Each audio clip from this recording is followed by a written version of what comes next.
C'est une très grande honneur pour moi d'être aujourd'hui au sein de l'Institut universitaire des autres étudiantes de Guinée, qui fait partie de la complexe éducatif Bakan. En couvrant l'ensemble du cycle académique de l'école primaire jusqu'à l'université, vous apportez une contribution inestimable à l'avenir de la Guinée. Vous vous occupez à l'éducation et la formation des jeunes générations.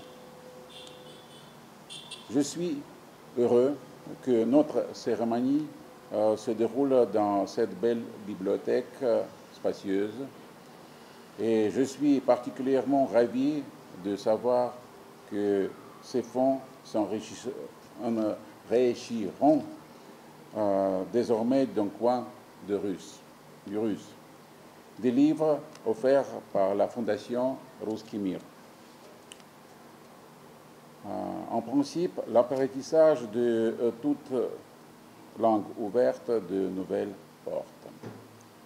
Le russe est une clé pour accéder à l'une des grandes cultures mondiales et aussi une voie directe vers les meilleures universités de Russie.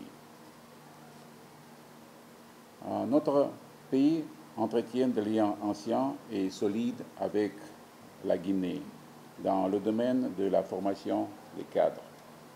C'est avec le soutien de spécialistes soviétiques que la première université de votre pays a été créée. C'était l'Institut Polytechnique. Aujourd'hui, vous le connaissez comme l'université de Nasser de Conakry. Nous poursuivons cette tradition. Chaque année, plus de 150 jeunes Guinéens reçoivent des bourses du gouvernement de la Russie et partent étudier aux universités russes. La Fondation Ruskimir, dont le don nous transmettons aujourd'hui, joue un rôle particulier dans la promotion de la langue et de la culture russe à travers le monde. Il ne s'agit pas simplement de livres. C'est un pont entre nos peuples, nos pays.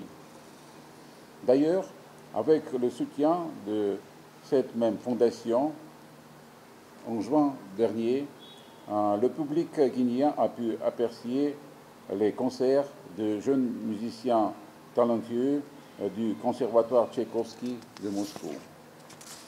Et je tiens à souhaiter aux étudiants de l'université de brillants succès dans leurs études, puisse la collection de courants russes vous aide dans l'apprentissage de la langue, qui vous offrira la voie vers la nouvelle connaissance, des richesses culturelles et des opportunités prometteuses. Je vous remercie de votre bien intention. Les encadrants de nos établissements ont pour l'essentiel fréquenté à peu près les mêmes universités. Moi, au Sénégal, j'ai rencontré des étudiants guinéens. J'en ai rencontré qui sont venus de Côte d'Ivoire.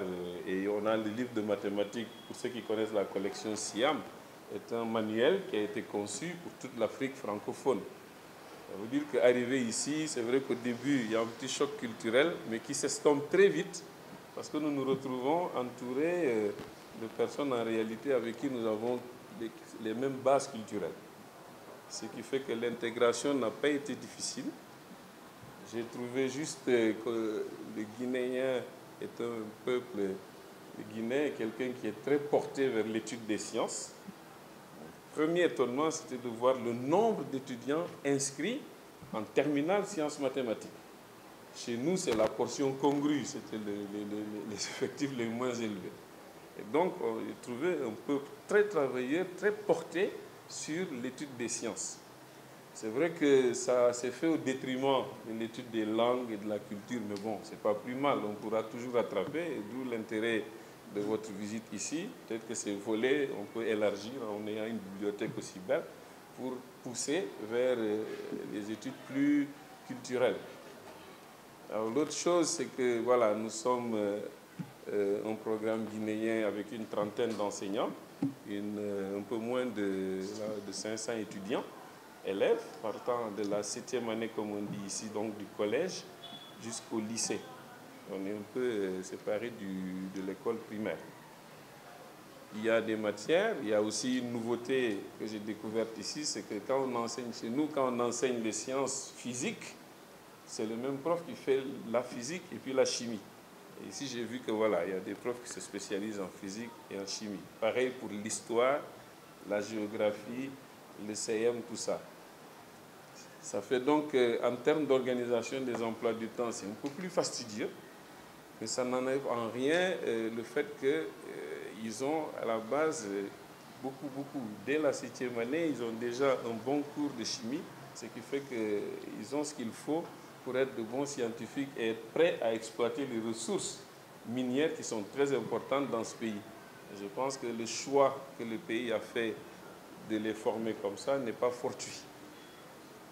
Il y a autre chose, nous avons voulu, même les sciences ne sont pas en reste, on a un laboratoire, un monsieur qu'on est en train de rendre fonctionnel. Et puis le sport aussi, on a un petit projet pour que les élèves se mettent un peu plus au sport. C'est bon pour la santé, oui, mais le sport, c'est aussi, il y a des métiers qui sont liés au sport à ne pas sous-estimer.